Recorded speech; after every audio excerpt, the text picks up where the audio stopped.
Dear students, now let's start the most important topic of this chapter, which is Biot-Savart's law. Right? This is also known as Laplace law. Laplace law, and this law basically used to measure the magnetic flux density at any point due to a small current element. Now there is a word which is current element. Now what is that? Current element. Current element is actually the product of current and the small portion of the length of the conductor that is to be chosen. Right? Now let us see its diagram here.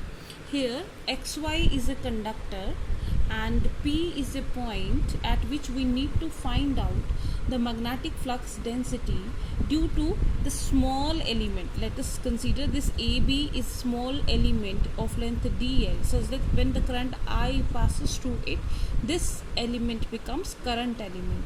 So we have to find out the magnetic field intensity at this point P due to this current element. Now let R is the position vector of this point from this conductor carrying current, and theta is the angle which this position vector makes with the current element. Right?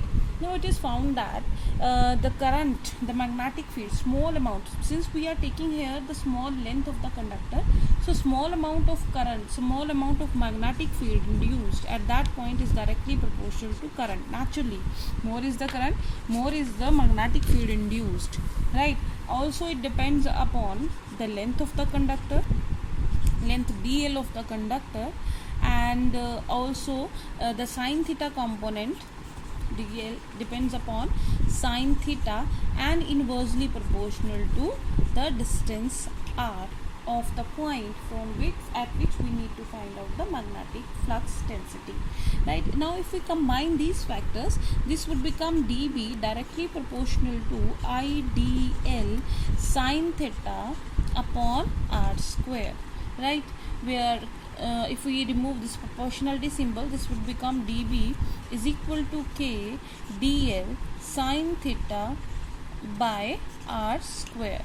Right?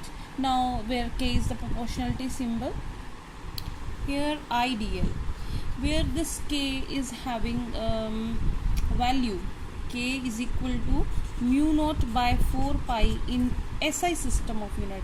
Keep in mind, mostly we took k is equal to 1 in SI here, but in this case, this k factor depends upon the medium permeability. So k is equal to mu naught upon 4 pi in SI system of units, and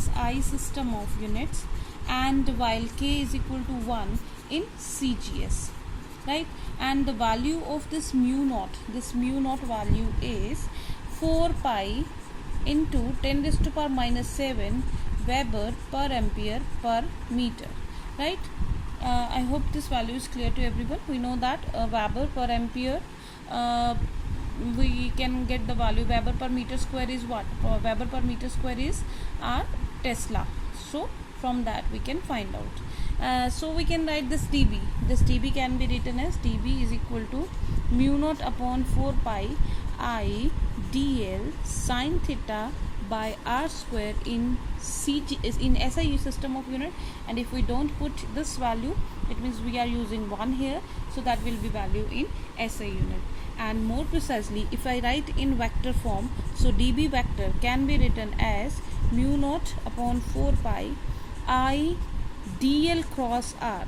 Right? I is a scalar quantity, so dl cross r by r cube, where dl cross r is representing the vector cross product of dl and r.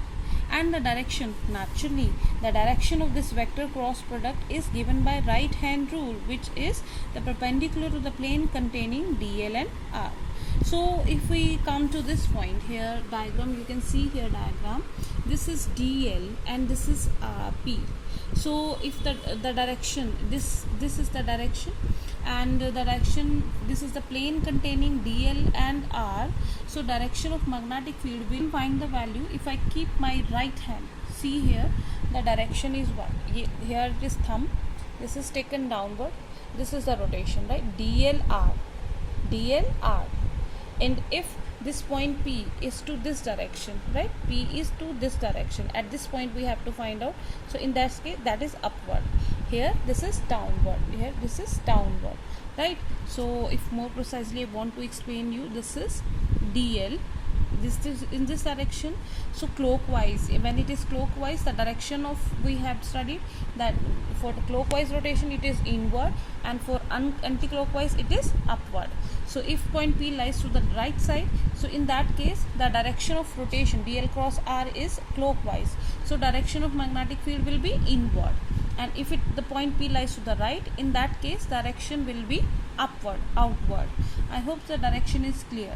So now next we will study, if we want to find out the magnetic field induction for a magnetic flux density due to this whole wire. In that case, what will we do? We will integrate this whole expression, right? So this is what about the Boyd-Savarez law. Now in our next video we will study about the Boyd-Savarez law in terms of current density and charge and velocity, and one more, which is magnetizing intensity.